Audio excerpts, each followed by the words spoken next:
I gotta wait? How long I gotta wait for a person to record? Go. Welcome to the shed, where Miss Dream always has a story.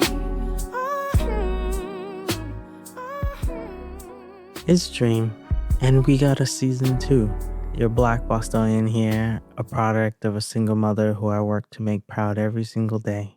I'm a 3-degree holder, your veteran educator, your tech entrepreneur, and founder of the Chair platform. My platform is dedicated to supporting Black and Brown people on their hair journey by creating hair boards, connecting to hairstylists, and sharing haircare tips for a more joyous experience. My podcast is about sharing hair stories, educator stories, entrepreneurship stories, and stories surrounding identity with goals to leave you laughing, learning, and advocating. So come in and listen to the stories in the chair. Where we share stories in the chair. Hello, beautiful people. This is Dana Fitchett. Dana, can you please introduce yourself? Sure. Hey, Dream. Who am I? I think of myself, first and foremost, just as a human being, really just trying to be out here, trying to be as me as I can. How that's taken shape in my career is really that I've become what I think of as a transdisciplinary artist. So working across multiple disciplines, all in service of trying to express myself in ways that feel authentic and give space to others to do the same. So that takes the shape of dance, takes the shape of writing, takes the shape of visual art, storytelling across mediums, and activating liberation is my goal.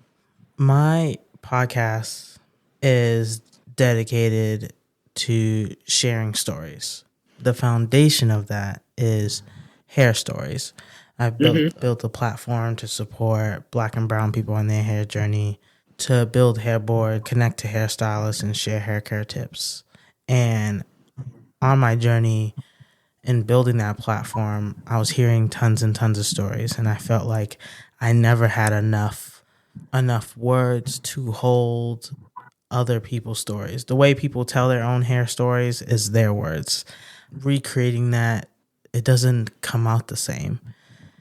And so that led to the podcast, because hair for many connects with who they are. It's a part of their identity. It means something. And sometimes it doesn't, but many times it does, especially for Black and Brown folks. And so I'm curious to know, do you remember the first time you fell in love with your hair? I love that question. And it's just, your focus on hair has inspired me to think a little more intentionally about my relationship to my hair, for sure. And I can't really think of, I'm not great at recall. I'm not great at remembering specific moments, but I don't remember. But what I also don't remember is ever not being happy with my hair. I don't, even to this day, people say funny things. People say all kinds of stuff about my hair because it looks like this. For folks on the podcast, it's lots of curls and it can be big and look wild to people, But people say all kinds of things. People will say, "Oh, I wish I had your hair. You must have hated it when you were a kid." I'm like, no, I didn't actually. I love my hair. Or people will say they'll have bone straight hair. I wish I could get my hair to curl, and I bet you wish you could get yours to be straight. And I'm like, I actually don't. I don't want that. I feel blessed. Whatever it is that allowed me to have a spirit that wants to be natural. I just want what's natural. I want to be myself. I want my hair to do what it wants to do. I don't do much to it either. And that's a whole thing, which I feel like I'm 40 now. I feel like I think about that sometimes. I'm like, oh, I should start styling my hair a little more. But it's interesting. I've never colored my hair. I haven't been to a salon since I was 17 years old, except for a couple times getting my hair braided. I don't get haircuts. I don't get it styled. Yeah, it's interesting. I feel like I also, my mother is white and has naturally she had this really dark, thick, super straight hair. My father is Black and has some of the tightest dark coils. He might look like a little teeny millimeter on his head and he can pull it out and it's inches long. He doesn't have his hair like that anymore. But I feel like I got right between my parents' hair texture and like curl pattern. And I feel very grateful for my hair. I think like if I'm being real, I definitely have my moments where like I might want it to like defy gravity a little more. I'm like, oh, I wish my curls were just a little tighter. No, I wish they would just stay up a little bit more. But that's kind of the worst of my hair speculation. I generally feel happy with my hair. It also is like a big source of entertainment for me. I stay, I was telling you I have a lot of energy and I need to like do something with it. If I don't have a pen in my hand and I'm not doodling, I'm just twirling my curls. And 40 years later, I'm not tired of it at all. I've talked to a number of different biracial people on my podcast, and they've talked about how their hair has evolved with them. Many that I've talked to say that comes with meeting other biracial people with different hair textures so they can have community in that way. Did you feel that you were building community with your hair since you were already content with how your hair looked? You mean like building community through my hair, like with other people who have similar hair? Mm-hmm. I don't know. I mean, I will say I don't really identify as biracial. I think I struggle with that concept. I feel I have a friend I say mixed more, like none of the words really like make that much sense to me. But one of my homegirls who has a black parent and a white parent, like we have been friends for a long time and have gone through evolutions and have gone through navigating interesting dynamics around the fact that we got a black parent and a white parent. And later on, we landed on something that felt kind of right to us. We were like, mixed race. I'm a mixed race black woman. Like that's what I am. Like I'm a black woman who has a white parent. Like that's how I feel. And that doesn't land well with all people. Like I am the last person, like I'm not trying to deny my proximity to whiteness. I'm not trying to deny the quote unquote white privilege that I have or light skin privilege, but it's not a minute in my life that I felt like a white person. It's like, it's wild how, so I guess like biracial feels very balanced to me. And my experience doesn't feel very balanced, and it's felt imbalanced in lots of different ways. So that's a whole other conversation that's complex and nuanced, but it's interesting because I think when it's hard to think about that question specifically, because I think honestly, like I do build some community with other people who have 3B curls, because it's like, yo, what products do you use? What products work? And sometimes those are mixed women. I have a homegirl who people swear is not white, but she's Jewish. She grew up in Oakland. She hangs out with all black and brown people. People will deny to my face that she's white. I'm like, no, I swear she's white, but she has curls that are pretty similar to mine. So it's interesting because I feel like that's a place is like, what is your curl type? And what kind of like, do you need similar products to me? Because I need some intel, because I'm not trying to keep spending $25 and using it once, But it's interesting because I think, I don't know. It's where my brain goes. I don't know if it's really relevant to the question. It's just like, I do look around my life and I'm struck by how many like light-skinned black women there are in my world. And that includes like Afro-Latinas who identify as black. Mm-hmm.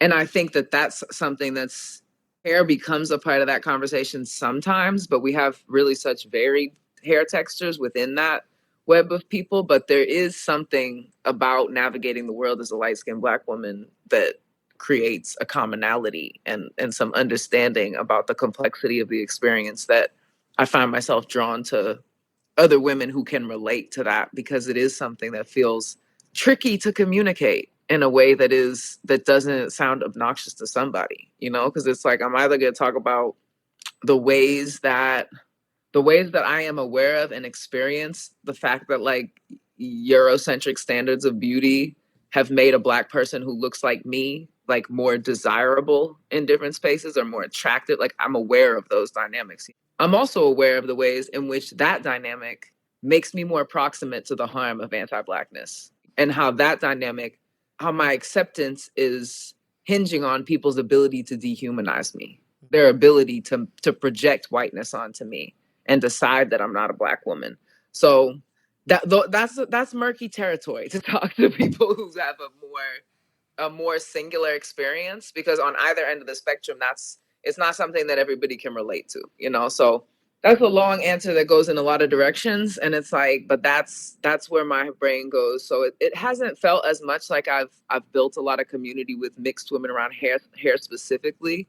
I have built community with folks who have the experience of kind of like living on what Du Bois called the color line, living on the color line. And that some of us have a white parent, some of us have two Black parents and just look like we got a white parent because history. So it's it's wild how deep this stuff goes when it is initially like this crazy fiction of race. It's become so it's a fiction, but its consequences are very real and very tangible. Yes. So it's wild how it galvanizes and separates and does all these things. And even though, kumbaya, we all one human race.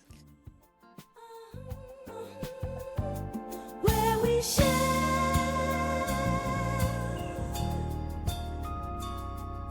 stories in the chair. Look, it's my commercial. We will be right back. It's more than just a bad hair day. It's a journey. Finding the right hairstyle isn't easy, nor is finding the right stylist or the right products. Looking in every corner of the web gets messy, overwhelming, and exhausting. All the ads, the articles, the products, the videos, it shouldn't be this hard, but it is. And now, it isn't. The Chair. A black and brown centered platform where you can design hair boards, connect to hairstylists, and share hair care tips for a new, joyful path on your hair journey. Avoid the clutter, save yourself hours, months, and even years of research and poor trial and error. Everything you need and only what you need is in one place. Hair boards made by people like you, for you. Find the right products, the right people, the right answers for you, stress-free. Join the Chair community and make every day a great hair day. When you share your pain, you allow others to help you. And when you share your success, you help others get theirs. Lean on the Chair. We got you. No stress, no strife. In the chair. The chair. The chair. All right. Oh, and if you're interested to learn more about my experiences as a Black woman and educator in Guangzhou, China, I wrote my first ebook titled Nowhere and Everywhere, Captured Emotions of a Beautifully Broken Love Story. It is on lulu.com. Take a read and see some beautiful photography of mine. Enjoy the rest of the show. The chair. I understand the conversation of context and nuance. I don't understand in its totality what it means to be mixed race. Right. I am a dark-skinned Black woman. My sister is your skin tone, and my mother is split in the middle between the two of us. So I understand what it means to grow up in a multicolorful household, right. And we're having that conversation. But it's also the same thing when I meet Black people who have gone to or worked in independent schools or prep schools. There's something that you can tell really quickly where you learn, hey, you're like me. And we have this very particular nuance of a story, and we can relate to each other. Yes, absolutely. So there is that when it comes to thinking about how you can tease apart and pull apart identity, and hair being maybe the top of the conversation as just like a surface level entry into it. And then it gets deeper and deeper and deeper when it comes to whatever the needs are. When people find out that I went to Buckingham, Brown and Nichols, there is a different air in the room when they're like, oh, you went to that school. And so now, depending on who I'm talking to, I'm navigating differently, especially as a dark-skinned woman. Oh, you went there and you look like you and you came from this neighborhood. So there's that conversation. In that respect, I understand the Yeah. I mean, layers. and that's like, yeah, I have lots of thoughts about that. I think, like, first of all, like, it's wild to me, like, how often. So my sister is darker than I am. So my sister's darker than our dad. You know, like, again, it's like this. It's not paint mixing, you know, but people act like it's paint mixing, and people act brand new about it, and they'll be like, "Oh, like, do y'all have a different dad?" And I'm like, "Do you have a family? Is everybody the same color in your family for real? Because I don't know a Black family where everybody's the same color. Like, it's so wild the ways that we paint boundaries around certain things because yeah, most Black families that I know have a range of skin tones in them, you know? So we all do share the experience of some variety of nuance and complexity in our Black experience because how could you not? Like, to be a Black American is a complex and nuanced experience no matter which way you slice it, you know? Everybody has complexity to the ways we experience race, to the ways it's projected onto us. Yeah. Yeah. And I guess I also, like, as you were sharing, I have a certain independent school, prep school experience. I did not go to one for sure. I didn't know nothing about them.